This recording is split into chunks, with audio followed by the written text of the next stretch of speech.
selamat datang di hidupku sebagai Debbie. Di video kali ini saya ingin berbagi salah satu resep roti pizza yang merupakan kesukaan anak-anak saya.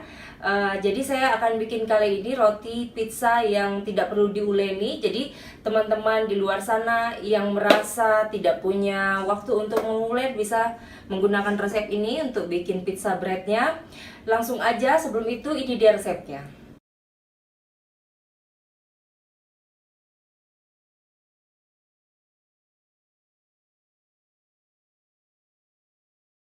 Seperti biasa, yang pertama kali kita lakukan adalah mengaktifkan raginya. Gimana caranya? Gini.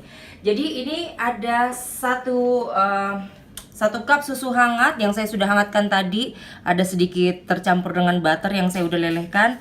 Saya akan campurkan itu dengan sedikit gula pasir yang ada di sini. Lalu saya akan masukkan ragi. Oke, sebelumnya saya akan taruh garam 1 sendok teh ini ke dalam tepung terigu yang saya pakai ini ya. Karena sendoknya saya mau pakai buat taruh ragi. Raginya saya pakai 2 that's an accident. 2 sendok teh. Ini aja, kurang lebih 2 sendok teh itu kurang lebih 6 gram ya, pokoknya ada resepnya nanti. Lalu saya akan biarkan ragi ini kurang lebih 5 menit sampai dia berbentuk creamy dan ada bubble-bubblenya. Tapi bubblenya tuh kecil banget ya. Nanti lihat deh hasilnya kayak gimana. Kita tunggu 5 menit ya. Sini deh lihat. Ini sebelum dia aktif. Begini penampakan ragi yang udah aktif.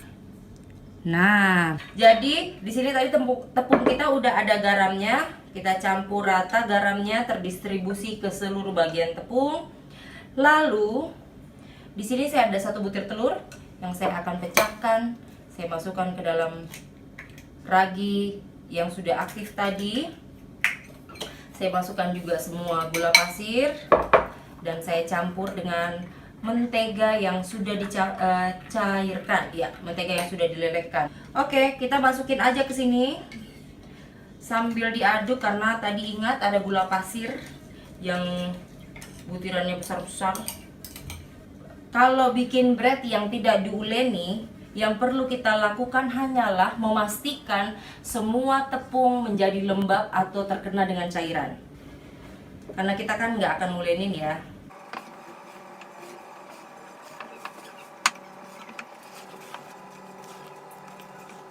Nah, kurang lebih beginilah hasilnya. Udah tercampur semua. Kalau saya biasanya saya bantu campur dengan tangan karena di dasar-dasar sini biasanya masih berkumpul tepung terigunya ya. Tuh. Kira-kira setelah semua udah tercampur dengan cairannya seperti ini, semuanya udah basah, udah lembab. Bisa langsung didiamkan selama 45 menit atau 1 jam tergantung dengan panasnya cuaca pada saat itu.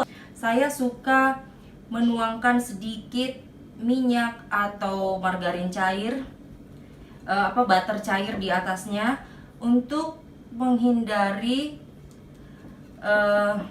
atasnya ini menjadi kering pada saat kita kembangkan. Ya, kurang lebih segitu, sekitar 1 sendok makan sampai 2 sendok makan. Lalu saya akan diamkan seperti biasa. Ini kainnya kalau mau dibasahin silahkan, nggak mau dibasahin juga silahkan. Saya udah taruh minyak anyway. Lalu 45 menit atau 1 jam berikutnya, beginilah hasilnya. Ini yang saya sudah buat 1 jam sebelumnya. Walaupun dia tidak diuleni, breadnya pasti akan mengembang kalau raginya aktif. Nah, ini sekarang kalau saya adonan yang udah mengembang ini saya tuang di working space seperti ini. Lalu dengan rolling pin seperti ini saya akan gulung.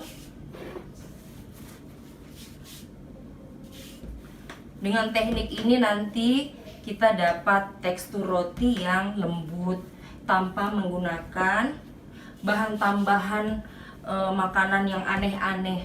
ya. Saya gulung 1 kali, saya lipat seperti ini. Ini apa namanya, working boardnya lightly dust ya. Gulung lagi.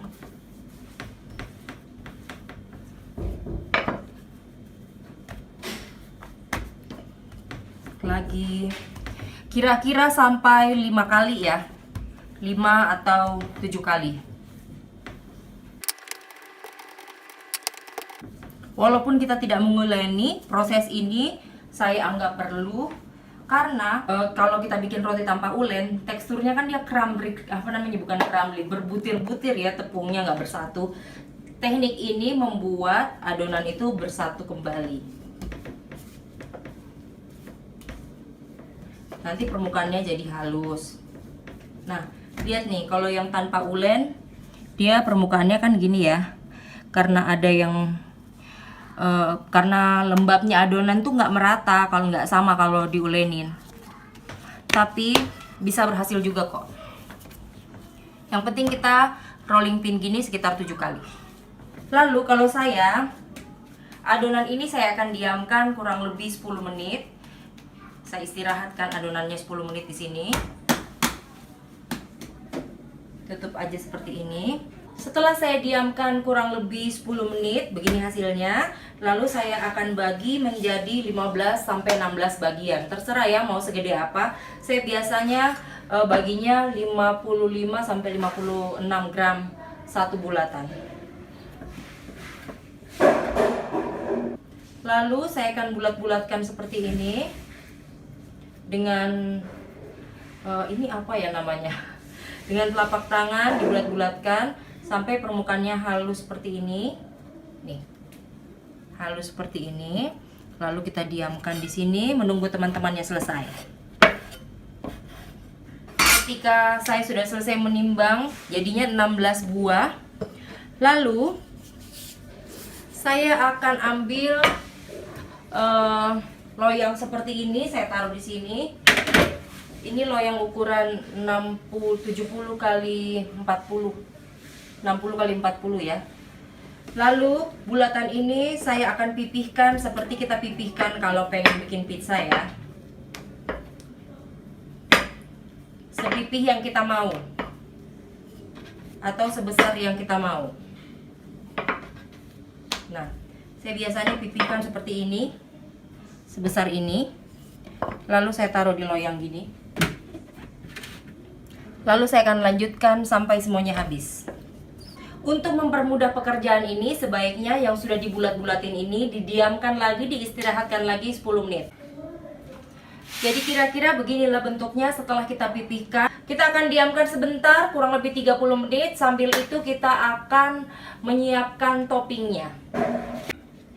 Jadi di sini toppingnya saya ada keju parut. Saya pakai keju isi melt, tapi biasanya sih nggak melt juga. Terserah mau pakai keju biasa atau isi melt atau pakai mozzarella, terserah sesuai selera. Kemudian saya pakai sosis yang saya iris tipis-tipis. Saya pakai saus tomat dan oregano. Nah, ini tadi sebenarnya perlu didiamkan sekitar 30 menit sebelum dipanggang. Tapi setengah jalan, 15 menit saya diamkan, saya akan taburin dengan topping, lalu saya akan diamkan lagi 15 menit. Jadi total sekitar 30 menit ya. Caranya gampang banget. Ini saus tomatnya saya akan taruh aja kayak gini. Jumlah saus tomatnya sesuai selera ya. Saya taruh kira-kira sebanyak ini. Gak usah banyak-banyak juga. Secukupnya aja. Ke seluruh permukaan bread. Lalu saya taruh keju sesuai selera, secukupnya. Saya taruh keju seperti itu. Kemudian saya tata sosis di atas kejunya. Usahakan sosisnya harus kena keju ya, nanti kan dia lengketnya di keju. Saya taburi dengan oregano secukupnya. Dikit aja. Banyak-banyak juga pahit kok. Nanti dia ini wangi banget. Oregano ini menambah wanginya si bread pizza kita. Dan Seperti saya bilang tadi, kita diamkan kurang lebih 10-15 menit sampai ovennya mencapai suhu yang kita butuhkan, lalu kita akan panggang. Ini suhunya udah mencapai 190, udah saatnya kita masukkan. Jadi oven saya seperti ini. Banyak teman-teman pengen tahu oven saya seperti apa. Seperti ini nih. Ukuran talang ukuran talang 60 kali 40 cm. Oven gas, mereknya nggak ada. Ini sebenarnya nama toko tempat saya membeli. Coba lihat di sini. Di sini ini nama toko tempat saya membeli oven ini. Ini oven jadul sih, sekitar 5 tahun yang lalu. Terus bentuknya gini, apinya di bawah sini. Itu apinya di bawah situ, dinyalainnya lewat bawah sini. Nah, ini nanti dibuka. Buka terus di atas juga ada api, tapi saya jarang pakai karena sayangnya api atasnya tuh kurang gede ya nyalanya, jadi saya nggak pernah pakai. Kemudian ada kabelnya seperti itu, dan ini pakai kompor pakai tabung gas seperti ini. Oke, apalagi yang perlu diketahui soal oven? Gini biasa aja nih, jadul. Tada! Beginilah penampakannya ketika dikeluarkan dari oven. Hangus-hangus sikit nggak apa-apa lah ya. Ini tadi saya panggang di suhu 180 selama 15 sampai 18 menit. Ya, tergantung ovennya lah ya. Sampai beribet ngomongnya. Di suhu 10 menit, di waktu 10 menit, talangnya dikeluarin, ditukar, dinaikin ke rak yang paling atas, atau kalau nggak punya rak atas, dicek aja supaya matangnya merata. Itu maksudnya. Lalu saya akan keluarkan. What do you think about the bread? Enak? Mantap? Soft? Lembut dalamnya?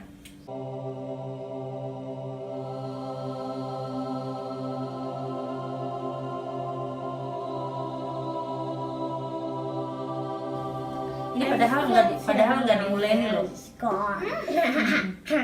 Ini apa, Mak? Jadi kesimpulannya enak ya breadnya ya, pizza breadnya ya.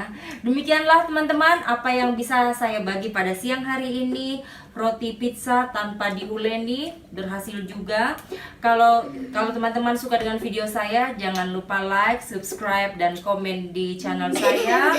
Thank you for watching. Sampai jumpa di video saya yang berikutnya. Bye.